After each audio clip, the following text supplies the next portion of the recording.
Je pense qu'on est déjà tombé dans un piège. C'est-à-dire que c'est vrai que les événements dramatiques, pour le moment, se passent en Grèce.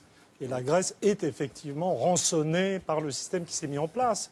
Mais, je veux dire, l'asservissement des gens qui payent leurs impôts au service de la dette publique, c'est partout. C'est-à-dire qu'en fait, la Grèce ne présente qu'une version dramatisée, parce que c'est un petit pays particulièrement faible économiquement, de quelque chose qui est aussi le destin des Français. C'est-à-dire les gens payent leurs impôts, on sort d'un tiers provisionnel, février, mais il y en a un autre. Mais les gens doivent savoir qu'ils sont rançonnés d'une façon plus subtile et pour le moment plus douce que les Grecs. Je veux dire, le poste le plus important du budget de l'État, des dépenses, c'est le service de la dette. Donc je pense que tout le travail des idéologues comme Manière, c'est de nous faire croire que les Grecs sont méchants, qu'ils ont fait un truc spécial.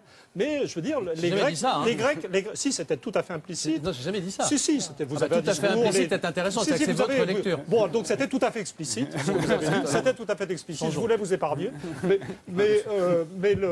Mais la vérité, c'est que c'est la situation, je veux dire, de tous les peuples européens. Et avec la même catastrophe, je veux dire, vers laquelle on va, puisqu'en plus, on n'est pas du tout dans un truc économique rationnel. On est dans quelque chose qui relève de la folie collective, puisqu'on sait que tous ces plans d'austérité, de rigueur, ne vont faire qu'aggraver la crise et aggraver le problème du service de la dette. Donc on est dans les années 30. Pour vous, le plan européen ne va pas soulager la Grèce, mais au contraire aggraver la situation. On va à la catastrophe. Et on va à la catastrophe je veux dire, avec des gens qui semblent venus d'un passé d'il y a 20 ans, je veux dire, qui nous parlent de libéralisme, d'ajustement, etc. On est dans autre chose.